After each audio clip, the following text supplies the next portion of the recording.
बिस्मिल्लाहिर्रहमानिर्रहीम। अस्सलाम वालेकुम। मैं अपने मौजूद नाज़रीन और प्यारे दोस्तों को और मैं ऐसा सीक्रेट शेफ़ की किचन में खुश आमदीद कहता हूँ। आज मैं आपके साथ घर में बचे हुए चावलों से ज़बरदस्त सा पकौड़ा बनाने की रेसिपी को शेयर करूँगा। प्लीज़ मेरी इस वीडियो को एंड तक ज़रूर देखिएगा। तो चलें स्टार्ट करते हैं इस रेसिपी को। बिस्मिल्लाहिर्रहमानिर्रहीम। सबसे पहले ये मेरे पास चावल हैं जो तकरीबन 2.5 कप के बराबर हैं। ये मेरे पास बचे हुए थे। इसमें मैं आलू जो है जो मैंने छील कर इस तरह जूलियन काट लिए हैं, ये आपने इसके अंदर डालने हैं। ये 300 ग्राम के बराबर आलू हैं। इसके बाद आपने इसके अंदर बेसन 1 कप के बराबर डालना है। बेसन डालने के बाद आपने इसके अंदर चॉप किया हुआ प्याज 1 कप के बराबर डालना है।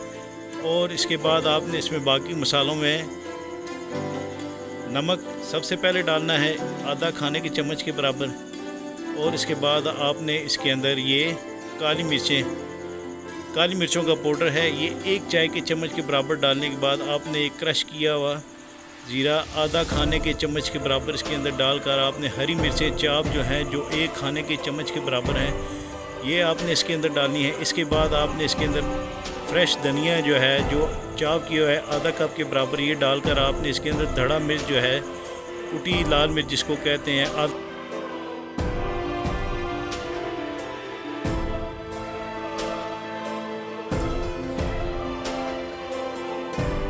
इसके बाद आपने इन पकौड़ों के मिक्सचर में 1 अदद अंडा जो है वो तोड़कर डालना है। इससे जो पकौड़े हैं वो आपके जुड़े भी रहेंगे और इंशाल्लाह नरम भी बनेंगे। तो आपने इन तमाम मिक्सचर को अच्छे तरीके से मिक्स कर लेना है।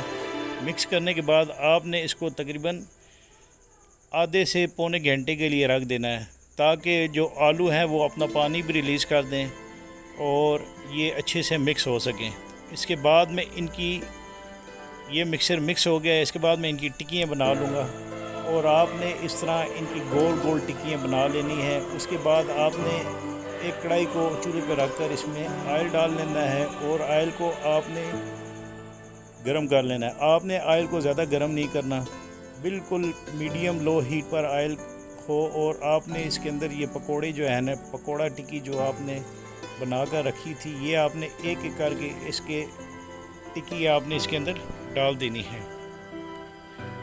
तो इससे ये होगा कि इंशाल्लाह ये क्रिस्पी और ज़बरदस्त से बनेंगे। आपने ऑयल की हीट जो है वो ज़्यादा तेज़ नहीं रखनी। अगर आप ऑयल की हीट ज़्यादा तेज़ रखेंगे तो ये जो पकोड़े बना रहे हैं आप चावलों वाले, ये अंदर से कच्चे रह जाएंगे और बाहर से डार्क ब्राउन हो जाएंगे। तो आपने इनको 8 से 10 मिनट तक पकाना है लो मीडियम हीट पर। ये पकोड़े तैयार हो चुके हैं। इसके बाद मैं इनको निकाल लूँगा और इसके बाद मैं इसकी प्रेजेंटेशन कर लूँगा।